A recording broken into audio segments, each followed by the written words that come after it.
Has the Queen of Brussels finally met her limit?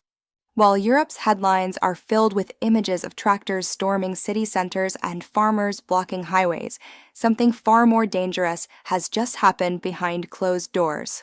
A message has arrived in Brussels, not from angry citizens, but from Washington. The farmers' revolt may dominate the streets, but the real pressure is coming from across the Atlantic.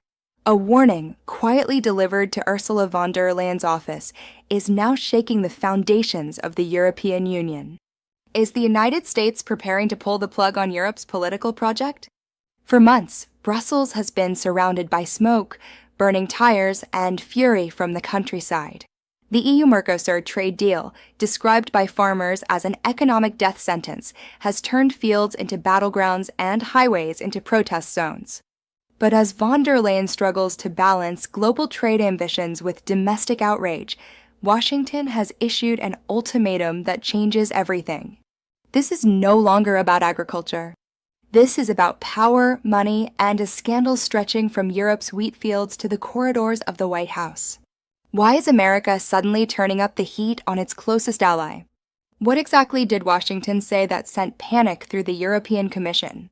And has Ursula von der Leyen already promised something she can no longer deliver? Don't focus only on the protests. Look at the balance sheets. Look at the trade flows. And listen carefully to the silence from Brussels. Because what we are witnessing may be the opening phase of a political collapse that will redefine the global order in 2026. The chaos unfolding in Brussels is not just a protest movement. It is a breakdown of trust between Europe's political elite and the people who feed the continent.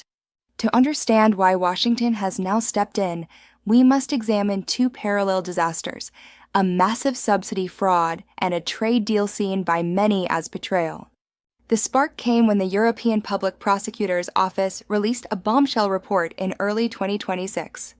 More than 700 million euros in emergency agricultural subsidies, money meant to save family farms from soaring energy costs, had vanished. Investigators uncovered what they call ghost farms, thousands of hectares of land that simply do not exist. Criminal networks, allegedly supported by corrupt local officials, claimed EU money for imaginary farms while real farmers went bankrupt. The epicenter of the scandal stretched across Greece and parts of Eastern Europe. Oversight failed. Controls collapsed.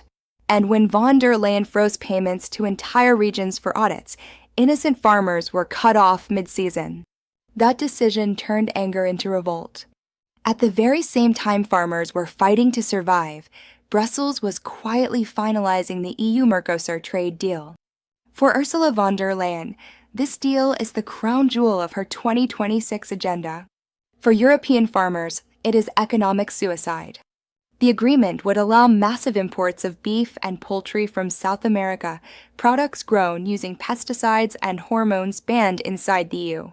For years, European farmers were forced to comply with strict green regulations, driving up costs and cutting output. Now they face cheaper competition that doesn't follow the same rules. That double standard united farmers from France to Poland in a way Europe has not seen in decades. This is where Washington enters the picture. The U.S. warning was not about farmer welfare. It was about American power. The message was blunt. Do not weaponize green regulations against U.S. products while opening the gates to South America.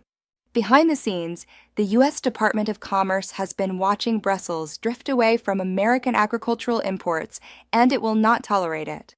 Inside Europe, von der Leyen's position is crumbling. France's Emmanuel Macron has distanced himself to protect his own political survival.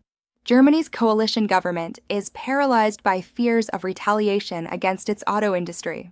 Von der Leyen now stands between a domestic uprising and a trade war with her most powerful ally.